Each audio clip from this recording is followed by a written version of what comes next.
दोस्तों आप सभी का स्वागत है आपके अपने YouTube चैनल विद्या इन्फोटेक पर। तो दोस्तों मैं हूं प्रदीप चौधरी और आज के इस वीडियो लेक्चर में बातचीत करेंगे कक्षा 10 गणित डॉक्टर मनोहर रे प्रकाशन। तो प्यारे साथियों इस वीडियो लेक्चर में बातचीत करेंगे कक्षा 10 गणित 6B त्रिभुज। तो प्यारे साथियों आइए देखते हैं हम किस प्रकार से 6B के सवालों को लगाएंगे। तो प्यारे साथियों 6B के सवालों को लगाने के लिए आपको 3 कंसेप्ट की जरूरत पड़ेगी। कंसेप्ट की जरूरत पड़ेगी 3 कंसेप्ट। तो आइए हम पहला कंसेप्ट बताते हैं। कंसेप्ट नंबर 1 क्या है, होता है प्यारे साथियों थेल्स प्रमेय। एक होता है थेल्स प्रमेय। तो प्यारे साथियों थेल्स प्रमेय क्या कहता है, ध्यान दीजिएगा, थोड़ा गौर कर लीजिएगा। अगर थेल्स प्रमेय आप सिद्ध करने के लिए नहीं जानते हैं तो जाके आप लोग देख सकते हैं, इसका वीडियो ऑलरेडी बन चुका है। तो आइए थोड़ा सा इस पर हम चर्चा करते हैं। तो थेल्स प्रमेय प्यारे साथियों क्या होता है, ध्यान दीजिए। एक त्रिभुज है, मान लीजिए ABC। अगर BC भुजा के समांतर कोई एक भुजा खींच दिया जाता है इस त्रिभुज में, मान लीजिए D और E, तो इनकी भुजा का अनुपात समानुपाती होती है। यानी कहने का तात्पर्य AD बटे DB बराबर होता है AE बटे EC की। प्यारे साथी इसी को कहते थे प्रमेय। अगर कंडीशन कब होता है, जब प्यारे साथियों DE समांतर होता है BC के। तब दूसरा कंसेप्ट देखिए क्या होता है। दूसरा कंसेप्ट इसी में विलोम, यानी थेल्स प्रमेय का विलोम। थेल्स प्रमेय का विलोम। थेल्स प्रमेय का विलोम क्या कहता है, ठीक इसके विपरीत है, थोड़ा उसको भी आप लोग याद कर लीजिएगा। क्या होता है, अगर मान लीजिए त्रिभुज है, अगर इनकी संगत भुजा आपस में बराबर आ जाती है, अगर संगत भुजा आपस में समानुपाती हो जाती है, बराबर हो जाती है, तो प्यारे साथियों हम कह सकते हैं क्या, DE भुजा जो है वह समांतर हो जाएगी BC के। अब ध्यान दीजिए, जैसे DE समांतर BC के तो AD अपान DB बराबर हो जाएगा AE अपान EC के। और दूसरा है थेल्स प्रमेय का विलोम, ठीक इसका विपरीत है। जब AD बटे BD बराबर AE बटे EC दिया रहेगा तो हमारा दोनों भुजा क्या हो जाएगी, समांतर हो जाती है। तीसरा कंसेप्ट क्या है प्यारे साथियों, कोण समद्विभाजक।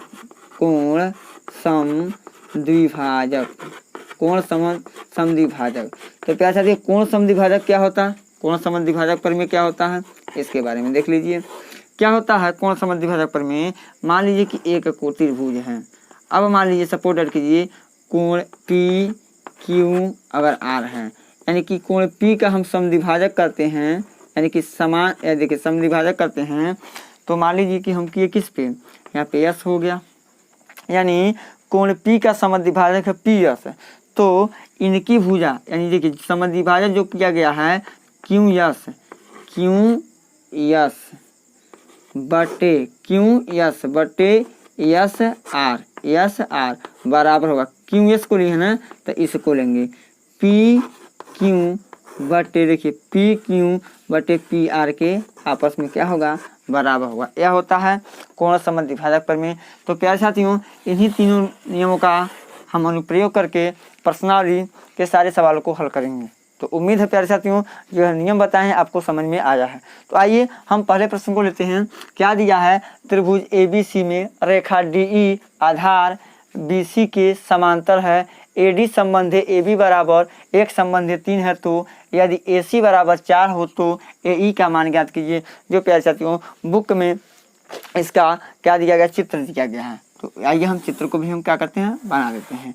चित्र जो आपके सामने है क्या है, नामकरण किस प्रकार से है, ABC और BC के समांतर कौन है, DE है। तो BC के समांतर हम लिख देंगे DE। उम्मीद है प्यारे साथियों चित्र को भी आप समझे होंगे। क्या कहा है, त्रिभुज ABC में रेखा DE, जो DE है आधार BC के क्या समांतर है, दिया है चित्र में, क्या कहा है, दिया है। और चूंकि ये भी दिया है कि AD सॉल्यूशन कर रहे हैं, इसका क्या है प्यारे साथियों, सॉल्यूशन है। बहुत अच्छा क्वेश्चन है, आप लोग समझ जाएंगे, ध्यान दीजिएगा। AD संबंधी AB बराबर दिया है प्यारे साथियों कितना, 1 संबंधी 3 दिया गया है। तो इसको लिख सकते हैं AD बटे AB बराबर 1/3। यह हमको क्या है दिया, ये भी दिया है, मिल गया।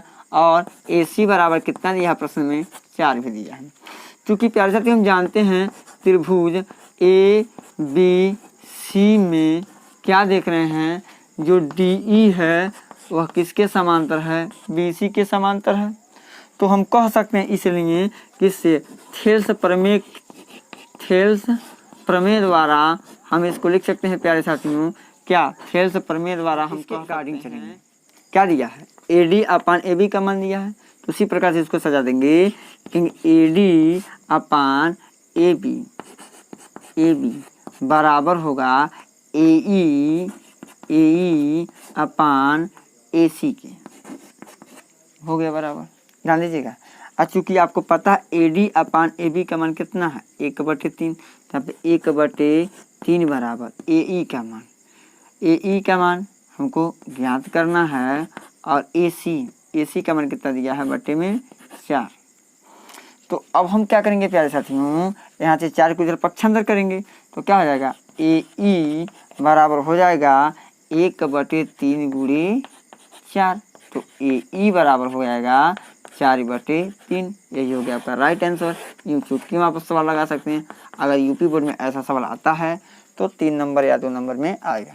बस आपको क्या होना चाहिए, थेल्स प्रमेय याद होना चाहिए। तो यह रहा प्रश्न नंबर 1 का सॉल्यूशन। अब प्यारे साथियों हम अपने कर्मी चर्चा को आगे बढ़ाते हैं, लेते हैं चैप्टर के सेकंड नंबर। तो है चित्र में AD कोण BAC की समद्विभाजक है तथा AB बराबर 6 सेंटीमीटर, AC बराबर 5 सेंटीमीटर तथा BD बराबर 3 सेंटीमीटर हो तो DC का मान ज्ञात कीजिए।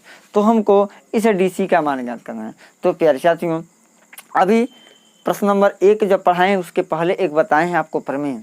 क्या बताए हैं कि कोण समद्विभाजक प्रमेय। जब देखिए कोण A का समद्विभाजक हुआ है तो यह कोण जितना होगा उतना यह कोण होगा। तो जो कोण का समद्विभाजक क्या AD भुजा है, तो AD भुजा BC को जिस अनुपात में विभक्त करता है वह बराबर होगा इन त्रिभुजों से बनी 2 भुजा के। यानी कहने का तात्पर्य BD अपान DC बराबर होगा AB अपान AC के। चूँकि मान पता है लिखेंगे सॉल्यूशन इसका प्यारे साथियों। पूछा नहीं, सवाल बड़ा हलवा, बस आपको कंसेप्ट की जरूरत है। चूँकि क्या दिया है AB बराबर 6 सेंटीमीटर लिख लीजिए, और क्या दिया है AC बराबर 5 सेंटीमीटर, और BD बराबर प्यारे साथियों दिया है 3 सेंटीमीटर हमने लिख दिया। और चूँकि कोण A है कि नहीं है, कोण A जो है, कोण A सब इस प्रकार से लिखेंगे, कोण BAC का समद्विभाजक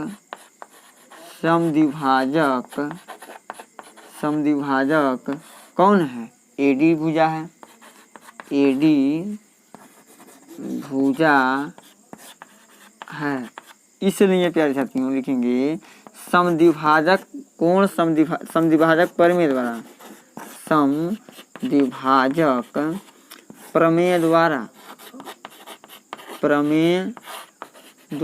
क्या हो जाएगा, समद्विभाजक प्रमेय क्या कहता है, देखिए इसको अगर CD अपान DB लिखते हैं तो हो जाएगा AC अपान AB के। जिधर से लिखते हैं उधर को ले लेते, चाहे जैसे मन को वैसे ले लीजिए। तो हम यहाँ से लेते हैं BD, हो जाएगा BD अपान DC, लिख सकते हैं, लिख सकते हैं DC बराबर हो जाएगा AB बटे क्या होगा AC। आज चूँकि BD का मान कितना है 3 सेंटीमीटर, तो 3 बटे DC का तो मान ज्ञात करना है, और AB का मान प्यारे साथियों 6 सेंटीमीटर, और AC का मान कितना है 5 सेंटीमीटर। अब क्या कीजिए, क्रॉस मल्टीप्लाई कराइए, 3 का गुणा 5 में, 3 का गुणा 5 में, 6 का गुणा DC में, रहेगा DC गुणे 6 बराबर 3 गुणे 5 हो जाएगा। तो DC बराबर, गौर से देखिएगा, DC बराबर क्या हो जाएगा, तो हो जाएगा 3 गुणे 5 बटे में 6, गुणा है इधर जाएगा तो क्या हो जाएगा भाग है, 3 करने 3 3 दूनी 6, तो DC बराबर 5 बटे 2 कहिए, या इसको कैसे लिखते हैं 2.5 सेंटीमीटर। Right your answer. तो प्यारे साथियों प्रश्न नंबर 2 का राइट आंसर है 2.5। बस आपको थोड़ा सा कंसेप्ट चाहिए। क्या कोण समद्विभाजक प्रमेय आपको प्यारे साथियों उम्मीद है कि आप लोग इस प्रश्न को अच्छे तरीके से समझे होंगे। कुछ है नहीं, बस आपको कंसेप्ट की जरूरत है। तो प्यारे साथियों हम अपने क्रमिक चर्चा को आगे बढ़ाते हैं। लेते हैं नंबर 3 है किसी त्रिभुज पी क्यू आर की भुजाओं पी क्यू और पी आर पर क्रमशः बिंदु ई और एफ स्थित हैं। निम्नलिखित में से प्रत्येक स्थिति के लिए बताइए कि क्या ई एफ समांतर क्यू आर के है कि नहीं है। इसमें पी ई बराबर दिया, पहला सवाल है, 3 सवाल है इसमें। तो पहला सवाल है पी ई बराबर 3.9 सेंटीमीटर, ई क्यू बराबर 3 सेंटीमीटर, पी एफ बराबर 3.6 सेंटीमीटर और एफ आर बराबर 2.4 सेंटीमीटर। तो प्यारे साथियों आइए अब हम क्या करते हैं, इसको सॉल्व करते हैं। क्या इसमें जो है वह ई एफ समांतर क्यू आर के है कि नहीं है। तो पहले हम चित्र बना देते हैं। चित्र क्या है प्यारे साथियों, थोड़ा गौर से समझिएगा।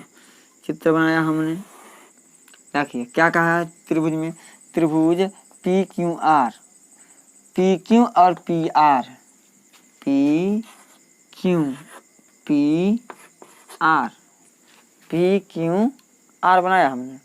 अब क्या पी क्यू और पी आर पर क्रमशः बिंदु ई और एफ हैं। तो पी क्यू पहले किया है, पी क्यू पहले है तो इसमें ई पहले है, यहाँ पे ई को मान लेंगे। यहाँ पे क्या है ई और यहाँ पे क्या है साथियों एफ। अब इसको मिला देंगे। क्यू आर ई एफ के समांतर कब होगा, थेल्स प्रमेय के वीडियो में जानते कि नहीं जानते हैं। जब प्यारे साथियों पी ई बटे ई क्यू बराबर पी एफ बटे एफ आर यानी संगत भुजा समानुपाती में हो जाएगी तो ही ना हमारा जो ई एफ है समांतर होगा किसके, क्यू आर के, तभी ना होगा, नहीं होगा। तो आइए हम देखते हैं समांतर है कि नहीं है। तो प्यारे साथियों लिखेंगे क्या थेल्स के प्रमेय, थेल्स के प्रमेय के विलोम से, थेल्स के प्रमेय के किससे, विलोम से। थेल्स का प्रमेय का विलोम क्या है, यानी बीपीटी का विलोम क्या है प्यारे साथियों पी ई बटे ई क्यू बराबर एफ का सॉरी पी एफ बटे एफ आर मान रखेंगे हम। अगर पी ई बटे ई क्यू बराबर पी एफ बटे एफ आर आ गया तो हमारे यहाँ दोनों भुजा क्या होंगी, समांतर होंगी। अगर बराबर नहीं आया तो समांतर नहीं होगी, कतई नहीं होगी। तो क्या करेंगे प्यारे साथियों, या तो हमारा था क्या फार्मूला, सूत्र है थेल्स प्रमेय का। तो लिखेंगे पी ई बटे ई क्यू बराबर, तब पी ई का मान कितना, तो 3.9 बटे ई क्यू का मान कितना 3, तो 10 से ऊपर उड़ा 10 से नीचे उड़ा तो 29 बटे कितना हो जाएगा, 39 बटे हो जाएगा 30, 39 बटे कितना हो जाएगा 30 हो जाएगा। तो किससे कटेगा, 3 से, 3 करने 3, 3 त्रिकी 9, या किससे कटेगा 10, यानी प्यारे साथियों हो जाएगा 1.3 सेंटीमीटर। तो सेंटीमीटर लिखेंगे। गौर कीजिएगा प्रश्न को जब तक समझेंगे नहीं तब तक क्या है दिक्कत है, चाहे यहीं से काटेंगे तभी हमारा आंसर आ जाएगा।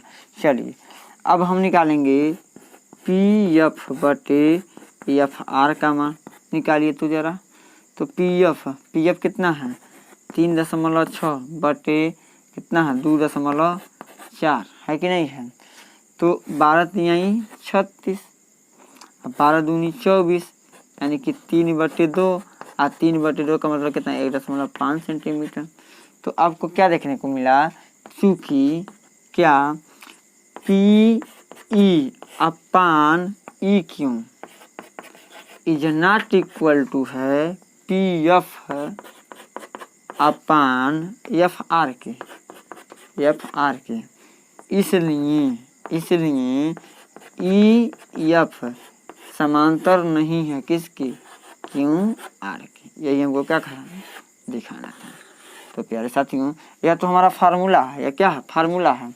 जब इतने के बराबर आ जाता है प्यारे साथियों, यह सूत्र है, ध्यान दीजिएगा। यहाँ पे एक और टॉपिक बढ़ा देते हैं। तो जब इतने का बराबर यह आ जाता है तब हमारा ई एफ समांतर होता क्यू आर के। क्योंकि बराबर नहीं आया इसलिए हमारा समांतर नहीं होगा। यह क्या है, फार्मूला है। या हम लोग क्या लिखा है, फार्मूला। इसी पे हम देखिए चेक करेंगे। तो उम्मीद है प्यारे साथियों कि आप प्रश्न नंबर 3 के पहले के सॉल्यूशन को आप समझे होंगे। आइए अब सेकंड को लेते हैं, देखते हैं क्या है। क्या नंबर 3 का सेकंड है, पी ई बराबर 4 सेंटीमीटर, क्यू ई बराबर 4.5 सेंटीमीटर, पी एफ बराबर 8 सेंटीमीटर, एफ आर बराबर 9 सेंटीमीटर। देखिए पी ई का मान दे दिया है, क्यू ई का मान दे दिया प्यारे साथियों, उसके बाद पी एफ का मान दिया है, आर और एफ का मान दिया। तो बताइए, सिद्ध करना है कि ई एफ समांतर है क्यू आर के। तो पहले हम क्या करेंगे, यह सिद्ध करेंगे कि भुजा आपस में समानुपाती हैं। तो आइए पहले देखते हैं। तो लिखेंगे सॉल्यूशन इसका प्यारे साथियों। अब हम डायरेक्ट लिख सकते हैं, एक सवाल लिए हैं, विस्तार से लगाएं। यहाँ पे क्या करेंगे कि पी ई लिखेंगे, पी ई बटे क्यू ई, क्यू ई कहिए चाहे यू की ई क्यों कहिए, कोई अंतर नहीं है। अब देखिए मान निकालिए इसका, पी ई का मान कितना है, 4 है, क्यू ई का मान कितना है, 4 कितना है, 5 है। अब इसको काट दीजिए, 10 से ऊपर गुणा करा देते हैं 10 से नीचे। तो 40 बटे 45, 40 बटे कितना हो जाएगा, 45। तो 5 से काट दीजिए, 5 9 45, 8 5 40, यानी कितना हो जाएगा, 8 बटे 9 हुआ। अब इसका मान निकालते हैं, अनुपात में लगाते हैं। क्या है, पी एफ बटे आर एफ, पी एफ बटे आर एफ कितना हो जाएगा प्यारे साथियों, पी एफ का मान कितना दिया है, 8, आर एफ का मान कितना दिया है, 9। बताइए, इसको तो कट नहीं करेंगे तो क्या आपको देखने को मिलेगा, चूँकि लिखेंगे पी ई अपान क्यू ई बराबर हो जाएगा पी एफ बटे आर एफ के। इसलिए प्यारे साथियों कह सकते हैं ई एफ समांतर होगा इसके क्यू आर के। किसके नियमानुसार, तो लिख दीजिए, बी पी टी के, बी पी टी प्रमेय के विलोम द्वारा। तो प्यारे साथियों यह क्या हुआ, सिद्ध हो गया। बीपीटी प्रमेय का विलोम क्या होता है कि अगर भुजा अनुपातिक है तो उनकी जो होता है या ई एफ क्यू आर क्या हो जाता है, समांतर हो जाता है। हम बीपीटी का विलोम कह सकते हैं, आधारभूत समानुपातिक प्रमेय का विलोम के द्वारा हो जाएगा यह सिद्ध। तो प्यारे साथियों यहाँ प्रश्न नंबर 3 का सेकंड सवाल को लिए थे। अब आइए हम क्रमिक चर्चा को आगे बढ़ाते हैं, लेते हैं। प्रश्न नंबर 3 का थर्ड है, पी क्यू बराबर 1.28 सेंटीमीटर, पी आर बराबर 2.56 सेंटीमीटर, पी ई बराबर 0.18 सेंटीमीटर और पी एफ बराबर 0.36 सेंटीमीटर दिया है इस त्रिभुज की। यानी कि पी क्यू का मान दिया है, उसके बाद पी ई का मान दिया है, पी आर का मान दिया है और पी एफ का मान दिया है। तो प्यारे साथियों सबसे पहले क्या करेंगे, ई क्यू का मान और एफ आर का मान निकालेंगे, तब भुजा को समानुपाती दिखाएंगे। और जब समानुपाती आ जाएगा तो प्यारे साथियों तो यहाँ पे क्या होगा, ई एफ क्यू आर के समांतर हो जाएगा। क्यों, थेल्स प्रमेय के विलोम से। तो प्यारे साथियों पहले निकालते हैं, आइए सॉल्यूशन करते हैं। तो सर्वप्रथम प्यारे साथियों हम देख रहे हैं प्रश्न में ई क्यू का मान नहीं दिया है, तो ई क्यू बराबर क्या हो जाएगा, ई क्यू इतना केवल इतना आपको लाना है। तो पूरे में से, यानी पूरे में से मतलब पी क्यू में से घटा दीजिए पी ई। तो चूँकि पी क्यू का मान कितना दिया है, पी क्यू का मान आपके पास दिया है 1.28 माइनस पी ई का मान कितना दिया है, तो 0.18 है, यानी 0.18 है। तो अब इसको घटाएंगे तो प्यारे साथी कितना हो जाएगा, 1 कितना हो जाएगा 1.10 हो जाएगा। देखिए 8 में से 8 गया 0, 2 में से 1 गया 1, अब 1 है, 1 में से 0 जाएगा तो 1 होगा। यह क्या हो गया 1.10 सेंटीमीटर। अब देखिए अब यहाँ से एफ आर का मान निकालेंगे तो एफ आर बराबर क्या होगा, एफ आर बराबर हो जाएगा पी आर में से घटा लेते हैं पी एफ, है ना, घटाएंगे नहीं घटाएंगे, घटा लीजिए। तो चूँकि पी आर का मान कितना दिया 2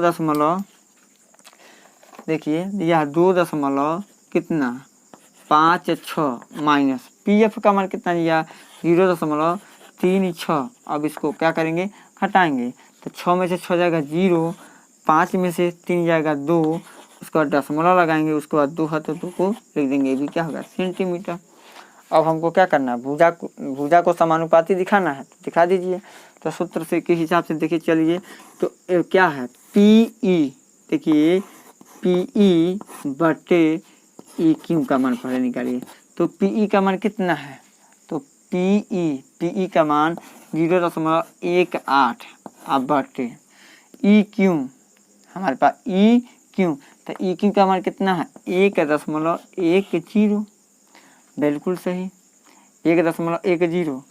अब इसको प्यारे साथियों हम क्या करेंगे 100 से ऊपर गुणा 100 से नीचे गुणा कर लेंगे तो कितना हो जाएगा 18/110, 18/110। चाहिए तो इसको काट के छोटा भी कर सकते हैं, रहने दीजिए, उतना रहने दीजिए, कोई दिक्कत नहीं। अब हम दूसरा अनुपात लेंगे पी एफ बटे एफ आर बराबर हो जाएगा। तो पी एफ की वैल्यू कितना है, तो पी एफ की वैल्यू प्यारे साथियों यहाँ पे हम निकाले हैं, दिया प्रश्न में 0.36 और एफ आर का मान निकला है 2.20।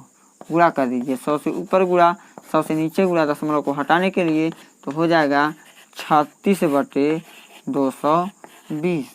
अब काटिए 2 से, 18 दूनी 36 और 11 दूनी 110 आ गया, यानी कि 18/110। अभी देखिए इससे छोटा भी कर सकते हैं, लेकिन छोटा करने से कोई मतलब नहीं है, तो यहाँ पे क्या लिख सकते हैं, चूँकि क्या कि पी ई बटे ई क्यू बराबर है पी एफ बटे एफ आर के, इसलिए ई एफ समांतर है प्यारे साथियों क्यू आर से। क्यों, तो पीपीटी के विलोम से, बीपीटी के विलोम से यही हमको क्या करना था, सिद्ध करना था। करेंगे प्रूफ, यही हमको प्रूफ करना था। तो प्यारे साथियों उम्मीद है कि आप इस प्रश्न को अच्छे तरीके से समझे होंगे। प्यारे साथियों यूपी बोर्ड परीक्षाओं में पेपर उठा के देखिए, पैटर्न यही रहता, सवाल यही रहते हैं, बस थोड़ा सा कंसेप्ट आपको ध्यान में रखना है। तो प्यारे साथियों अब हम अपने कर्मी चर्चा को आगे बढ़ाते हैं, लेते हैं प्रश्न नंबर 4। यूपी बोर्ड के दृष्टि से वेरी इंपॉर्टेंट कर लीजिएगा आप लोग इस प्रकार के प्रश्नों को। आइए इसको सॉल्व करते हैं। पहले प्रश्न का नेचर समझेंगे, पढ़ेंगे। दी हुई आकृति में यदि यल यम समांतर है सी बी के, देखिए यल यानी जान लीजिएगा यल यम समांतर है सी बी के, और यल यन समांतर है किसके, सी डी के। एक समांतर सी बी के है, एक समांतर क्या है सी डी के हो, तो सिद्ध कीजिए कि ए यम अपान ए बी बराबर होगा ए यन अपान ए डी के। तो आइए प्यारे साथियों अब इसको सिद्ध करते हैं। तो हम आपको पहले ही बता दिए हैं कि इस प्रश्नावली में थेल्स प्रमेय लगेगा और थेल्स प्रमेय का विलोम वाला लगेगा, और समद्विभाजक कोणों का प्रमेय लगेगा, कोणों के समद्विभाजक का प्रमेय लगेगा। तो आइए इसको सॉल्व करते हैं। पहला प्यारे साथियों लिखेंगे टॉपिक दिया है, जो दिया है उसको हम क्या करेंगे लिख लेंगे। तो क्या दिया है, दिया है यल यम समांतर है सी बी के, तथा यल यन समांतर है सी डी के। दो बात दिया है, दोनों बातों को लिख लिए। अब क्या करना है, सिद्ध करना है, सिद्ध करना है। क्या सिद्ध करना है प्यारे साथियों, इस प्रकार से परीक्षा में लिखेंगे। यह प्रश्न में ही दिया था ए एम बटे ए बी बराबर ए एन बटे ए डी। यहाँ तक कोई दिक्कत नहीं है क्योंकि यह प्रश्न में दिया है। अब आइए, अब हम आपको लेके चलेंगे उपपत्ति में। कहाँ चलेंगे? उपपत्ति, जिसको कहा जाता है प्रूफ में। तो उपपत्ति में हम लिखेंगे प्यारे साथियों क्या क्या आपको दिया है, क्योंकि दिया है क्या यल यम समांतर है सी बी के। ध्यान दीजिएगा, जो यल यम है समांतर है सी बी के। थोड़ी देर के लिए प्यारे साथियों क्या करते हैं, इस त्रिभुज को, अपने नीचे वाले त्रिभुज को अपने दिमाग से भूल जाते हैं। ध्यान दीजिएगा, तो जब सी बी समांतर यल यम के हो जाएगा तो थेल्स का प्रमेय क्या कहता है कि एल बटे यल सी संगत भुजा आपस में समानुपाती होती हैं। क्या हो जाएगा? ए यल बटे यल सी बराबर होगा ए यम बटे किसके? यम बी के। ध्यान दीजिएगा, यम बी के बराबर होगा। समीकरण नंबर 1 किसके द्वारा? तो लिख देंगे बी पी टी के द्वारा। बीपीटी का मतलब क्या हो गया कि आधारभूत समानुपातिक प्रमेय के द्वारा। पुनः आपको पता है क्या यल एन समांतर है सी डी की, प्रश्न में कहा है। पुनः अब ऊपर वाला चित्र भूल जाएंगे, ऊपर वाला इतना भूल जाएंगे तो नीचे वाला देखिए ए सी डी में देखिए क्या रहा है, यल एन समांतर है सी डी की। समांतर भुजा जब है किसी त्रिभुज में, दो भुजाओं के भिन्न एक भुजा के समांतर अगर खींचते हैं तो उनकी संगत भुजाओं का अनुपात समानुपाती होती है। तो यानी कि ए यल, पुनः लिखेंगे ए यल बटे यल सी बराबर होगा ए एन बटे एन डी के। यह भी समीकरण नंबर क्या हो जाएगा? तो इसका भी उसी नियम से बी पी टी के द्वारा, इसको भी लिख देंगे। थेल्स प्रमेय के द्वारा लिखिए या बीपीटी के द्वारा लिखिए या आधारभूत समानुपातिकता प्रमेय के द्वारा लिखिए। समीकरण 1 को देखिए, समीकरण 2 को देखिए, जो माने हैं एल अपान यल सी, एल अपान यल सी दोनों समीकरण के यल एच एस पक्ष बराबर हैं तो आर एच पक्ष अपन ऑटोमेटिक बराबर हो जाएगा। लिखेंगे समीकरण 1 बराबर है किसके? समीकरण 2 के। है कि नहीं है? क्यों? क्योंकि यल एच एस वाला पद बराबर है, इसलिए आर एच एस वाला पद बराबर हो जाएगा। समीकरण 1 बराबर समीकरण 2 के लिखिए या समीकरण 1 व 2 को दो से इस प्रकार से लिख दीजिए। क्या हो जाएगा प्यारे साथियों? हो जाएगा ए यम बटे ए यम बटे यम बी बराबर हो जाएगा ए एन बटे एन डी के। अब देखिए जो सिद्ध करने वाला है उसको भी देखा कीजिए। देखिए ए एम बटे ए बी बराबर ए एन बटे ए डी। तो ए देखिए ए एन और ए एम तो मिला, लेकिन नीचे वाला जो है जो ऊपर है अभी मिला नहीं। आप कहेंगे मिला नहीं, तो प्यारे साथियों अब करेंगे हम काम। आपको करना क्या है, इसका उल्टा कर देते हैं, इसको हम उल्टा कर देते हैं। तो उल्टा करेंगे तो क्या हो जाएगा, यहाँ पर समझिए, दोनों पक्षों का उल्टा करेंगे तो हो जाएगा एम बी बटे ए एम। ध्यान दीजिएगा, यम बी बटे ए एम बराबर हो जाएगा, इसका उल्टा करेंगे तो एन डी बटे ए एन हो जाएगा। ध्यान दीजिएगा। अब आगे देखिए ध्यान से, अब उल्टा किया तो अब दोनों पक्षों में एक जोड़ने के लिख दीजिए। दोनों पक्षों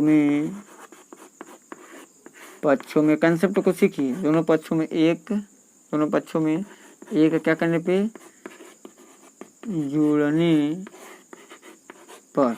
तो जोड़िए तो क्या हो जाएगा, एम बी बटे ए एम प्लस 1 बराबर एन डी बटे ए एन प्लस 1 हो जाएगा। एम का इसमें गुणा कर दीजिए तो क्या आ जाएगा, M B plus A M बटे ए एम हो जाएगा। ध्यान दीजिएगा, बराबर इसको करेंगे तो N D plus A N बटे ए एन हो जाएगा। तो एम बी में जब एम जोड़ेंगे, एम बी में जब ए एम जोड़ेंगे तो पूरा कितना हो जाएगा, ए बी के बराबर होगा कि नहीं होगा। तो ए बी बटे ए एम लिखेंगे, बराबर हो जाएगा एन डी में जब ए एन जोड़ेंगे, एन डी में जब ए एन जोड़ेंगे तो ए डी के बराबर होगा, लिखेंगे ए डी बटे ए एन। अब आपको क्या दिखाई दिया, क्या सिद्ध हुआ, बिल्कुल नहीं हुआ। यह जो हमारा चाहिए यह ऊपर चाहिए, इसको भी ऊपर चाहिए, नीचे सीधे। तो पुनः इसका उल्टा करेंगे तो पुनः प्यारे साथियों जब उल्टा करेंगे तो क्या मिलेगा, मिलेगा कि ए एम बटे ए बी बराबर हो जाएगा ए एन बटे ए डी के। यही तो हमको सिद्ध करना, तो ए सिद्ध हो गया, लिख देंगे इति सिद्धम, इति सिद्धम। तो प्यारे साथियों यह सिद्ध हो चुका। उम्मीद है कि आप लोग इस प्रश्न को अच्छे तरीके से समझे होंगे। टेकअप करिए, स्टार्ट स्क्रीन लीजिए और पुनः 2 से 3 बार रफ पे बनाइए, लगाइए, तब तो आपको समझ में आएगा। लेकिन फिर से प्रमेय के अनुसार है और थोड़ा सा कैलकुलेशन है, कुछ तो काम किया गया नहीं है, बस बीपीटी प्रमेय लगा है। तो प्यारे साथियों यह अब यहाँ पे देखिए मिस्टेक मत कीजिएगा। यहीं पे हमको लग रहा है कि आपको लोगों को दिक्कत होगा। ए एम का गुणा 1 में करेंगे तो ए एम हो जाएगा, तो M B plus A M दोनों के बच्चे ए एम हो जाएगा। उसी प्रकार से काम इसका किया गया है। आज चूँकि एम बी अब प्लस ए एम वह ए बी के बराबर है कि नहीं है। देखिए इतना भुजा धन इतना भुजा पूरा भुजा के बराबर हो जाएगा, उसी के नियम अनुसार किए हैं। तो प्यारे साथियों उम्मीद है कि आप लोग समझे होंगे। आइए अब हम अपने क्रमिक चर्चा को आगे बढ़ाते हैं। लेते हैं प्रश्न नंबर 5 को। क्या है, चित्र में ए डी कोण बी ए सी की समद्विभाजक है, तो यक्स का मान ज्ञात कीजिए। तो समद्विभाजक प्रमेय लगा दीजिए। तो समद्विभाजक प्रमेय क्या करता, आइए देखते हैं। इसको लिखेंगे सॉल्व, मान तो सब दिया, फटाफट कर देंगे काम को, है ना। समद्विभाजक प्रमेय है तो यहाँ पे देखिए यह कोण इस कोण के बराबर है। आज की कोण बी ए सी का समद्विभाजक भुजा ए डी है, तो लिखेंगे ए डी कामा कोण बी ए सी की क्या है, समद्विभाजक है, समद्विभाजक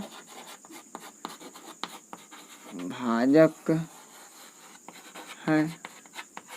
आप लिख देंगे चूंकि ए डी कोण बी ए सी का समद्विभाजक है, इसलिए समद्विभाजक प्रमेय द्वारा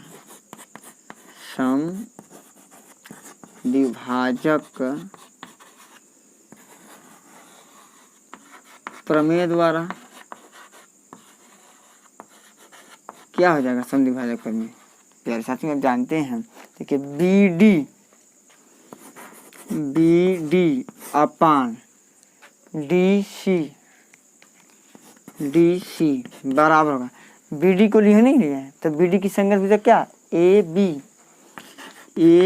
बी बटे क्या हो जाएगा, ए सी।